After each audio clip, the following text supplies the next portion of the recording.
16-day, 20-city tour.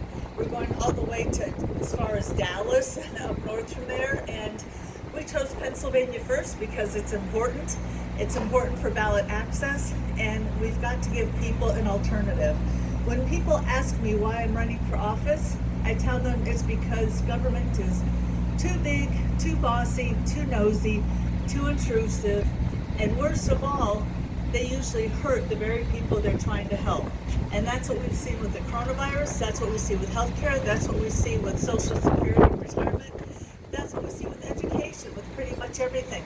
So what we have right now, the one issue I like to talk about the most is healthcare, because it is literally a life or death situation. People's lives are at stake. And we hear politicians say that we need Medicare for all. When I hear Medicare for all, what I think is VA hospital for all. And the VA hospital is not working. In fact, it wouldn't work for anybody, but to put the people who are willing to risk their lives for our country through it is even worse. What we need to do is we need to follow instead a system that has been shown to work. A system that has worked great in both Singapore and the state of Indiana. And that is more of a free market system. People say that we have a free market system and it's not working. We haven't had a free market system in almost 100 years. What we have right now is most of our healthcare dollars going through the government. If you look at the only two somewhat free market systems in our healthcare system, LASIK surgery and cosmetic surgery, you see prices going down dramatically and you see quality go up. And that's what we need. And the last point on healthcare is looking at, is that okay? Okay, sorry. The last point about healthcare is that it is not real insurance. And the best example I like to use is car insurance, because most people have car insurance. Imagine if your car insurance paid for gas, oil, car washes, and so forth. You wouldn't have any reason to drive around town looking for the cheapest gas prices, and gas stations certainly wouldn't have any reason to lower their prices to entice you. You would just go to the nicest, closest, whatever gas station, give your little $5 copay card, and be on your way. And they wouldn't worry because they would simply get money from the big insurance companies, so everybody wins. However, when people spend their own money, such as LASIK and cosmetic surgery, doctors have to compete. And I don't want to sound like I'm blaming the doctors, because they're in the system too. They're getting the raw end of the deal too. I hear so many doctors say that, they liked it decades ago when they could actually practice medicine instead of filling out forms. The last thing I'd like to point out is my platform of bringing the troops home. I want to turn America into one giant Switzerland, armed and neutral. There's no reason that taxpayer dollars from Alabama, Iowa, or Pennsylvania should go to support wealthy France or Germany. They're getting 5-week vacations while we're getting 2 or 3 weeks. Why should we be paying for their defense? And we got to get out of the Middle East. That's causing more problems than it's solving. So again, these are things that government says they're trying to help us with, and they're making it worse. So thank you so much for your ballot, for your getting petitions. I want you to know that years ago, I collected signatures myself as a volunteer. I know it's a thankless job. It needs to get done. I did have a few enjoyable situations though with people. Sometimes you get somebody who's nice or somebody that you can convince, and despite their initial not wanting to sign it, so it's kind of a challenge. But it's really important that we get on the ballot in all 50 states, because I want every American in this country to have a real choice. What they have right now is not a real choice. We keep seeing fake fights between Democrats and Republicans, trying to show you that there's a difference between them, but there's not. Both Trump and Biden are big spenders. They're both war hawks. Neither one is going to bring the troops home. We saw that with the Democratic Party muzzling Tulsi Gabbard, which is unconscionable, because the Democratic Party used to be the party of anti-war, of pro-peace, of free speech, and that's the last thing it is now. So for a real choice, We have to get on the ballot in all 50 states and let Americans vote for what made America great, and that is freedom and liberty and people making their own decisions and not people in Washington. So thanks so much, and I can take about 3 or 4 questions. No, okay.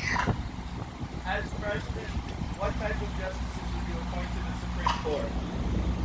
Justices who have read the Constitution, which apparently they haven't. In a debate, I said that I would appoint Jacob Hornberger, who ran for the nomination. I'm still happy to appoint him because he clearly knows the Constitution.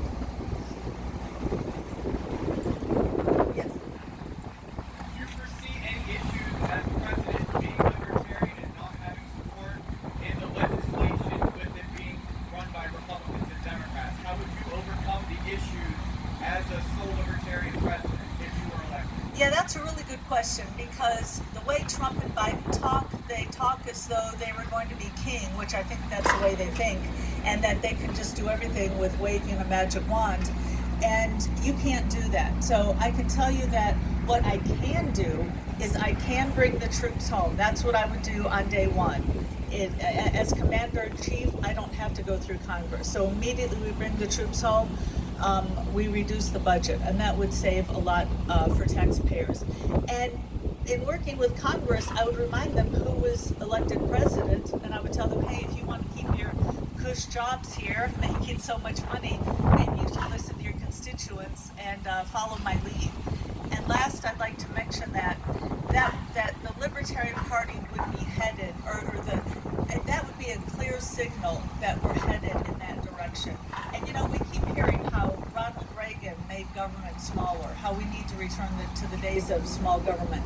What people don't realize is that for 8 years, year after year after year, every year the budget got bigger.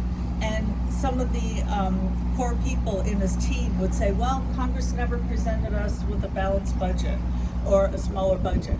Well, if Congress presented me with a budget that was bigger, I would tell them, not going to sign it. Take it back and work on it again. I wouldn't be a pushover like Reagan and just sign whatever was brought to me. I would tell them to go sharpen their pencil and do it again. I have been in business, so I know how that's done. I just want to say that I think you'd be an excellent custodian of our rights. Thank you so much. Thank you. Oh, last question.